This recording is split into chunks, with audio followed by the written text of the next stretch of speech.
What I would say though, with Star Wars, it's a different kettle of fish because this is not a long-running TV show. So you got the original trilogy, very much George Lucas's vision, but he didn't have 3 movies planned out initially. He had some ideas, and it came about as much a mixture of his ideas and also editors doing a massive amounts of work reining him in.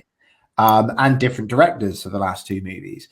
Then the prequel trilogy came out, and don't get me wrong, it's not a masterpiece in my opinion, but there's a lot of good things going on there. There's a lot of heart, and I feel like the sequel trilogy, for me, there isn't any heart in it. I feel like it's death by committee.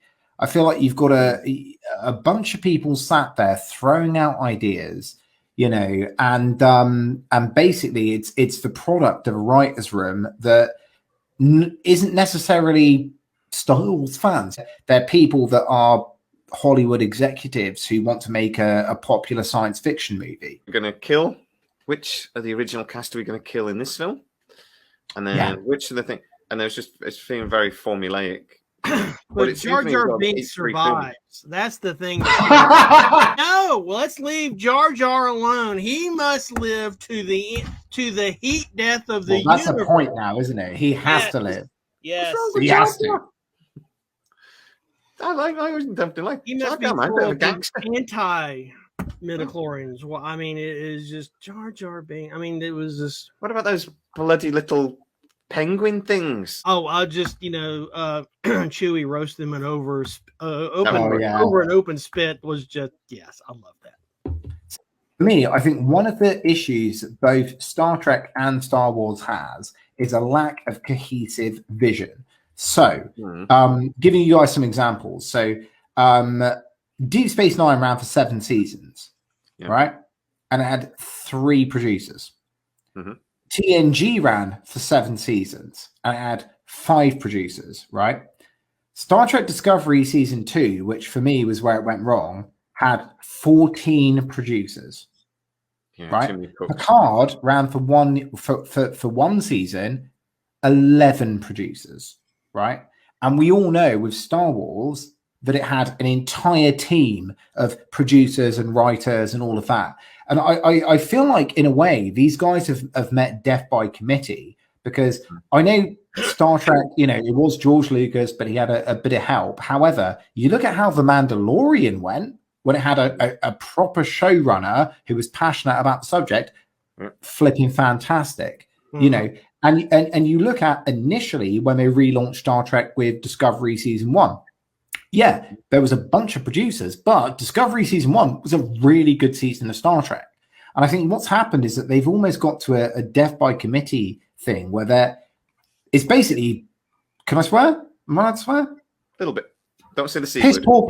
Piss poor planning. Basically, they start the series and they've got no plot outline. And then what ends up happening is, and this particularly happened with Picard, is they have writer's room drama where basically everybody's going in there and they've all got ideas, and instead of the plot serving the scenes are serving the plot. So they come up with, wouldn't it be cool if we had a Borg cube and another renegade Romulan group that's separate and this and that and this and that. Trek, though, haven't they? They've always done that a little bit. Sometimes Star Wars, started out with, has the same kind of problems. I mean, when episode 4, 5, and 6, Lucas directed the first one and other people directed the sequels while he was, getting, Lucasfilm off the ground and the effects and everything else was going on. When it came to episode 1, 2, and 3, but there's a long period of time in Lucas's life, which went from the end of episode 6 to when he started with 1, is by the time they got to 1, there was nobody in Hollywood that would tell Lucas no. Yeah. Yes. Star Wars episode 4 was edited by his ex-wife. They were married, yeah. And I'm pretty sure she told him no a lot. But it was really tight. So it was this collaborative effort all the way through. I mean, Lucas would come on the set for episode 5 and 6 and, well, this is what, and this is this and this, and this is sure. But, the directors did the directing thing. However, as you were saying, Storm, it's a case of, though, yes, there's lots of people involved, but it's sort of one man's vision that is then molded into something constructive, as opposed to nowadays, it's an entire room full of people with conflicting ideas that all want to get whatever they want out there. Yeah, I agree. I totally agree. But I think across the 3 films in particular, though, they're 3 very different. I don't think there's like a identity to Star Wars. I think there's a style. I think there's a cinematic style to the films, and you can pretty much go wherever you want with the stories, but it's got to feel like Star Wars. Yeah, I agree. The 3 films, though, there's a very different sort of styles. The one is basically almost like a comedy. There's little bits where he comes out like on all these sort of bits. Well, it was very. It didn't slap with Star Wars. It slapped like comedy. Well, I mean, I'm sorry. I feel like I'm constantly talking over you guys, but I fully agree with you. I think one of the main issues with, and this actually applies for both Star Trek and Star Wars, is that they don't take themselves seriously enough, or in the case of Picard, they take themselves too seriously. So what I would say there is, in the initial, so let's look at it from both angles. So we look at Star Wars, right? It's contextual comedy. Why do people laugh? People laugh when Princess Leia calls Han Solo a nerf herder and kisses her brother. A bit weird.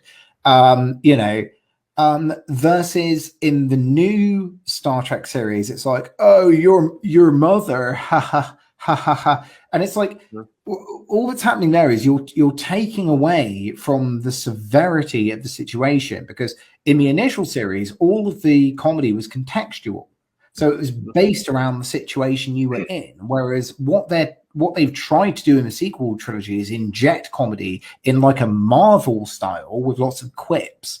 And that isn't Star Wars. That's Marvel, because that's how Marvel has been since the beginning. But that's not Star Wars. Star Wars is supposed to be taken seriously. Darth Vader, serious threat. Grand Moff Tarkin, serious threat. The Emperor, serious threat. If you've got one of your like squadron leaders and they're making your mama jokes against them, that is diminishing the threat of the enemy, which diminishes the threat in the story, which makes the whole thing unravel, because you're not threatened by the bad guys then, are you? Because they're a joke to the audience,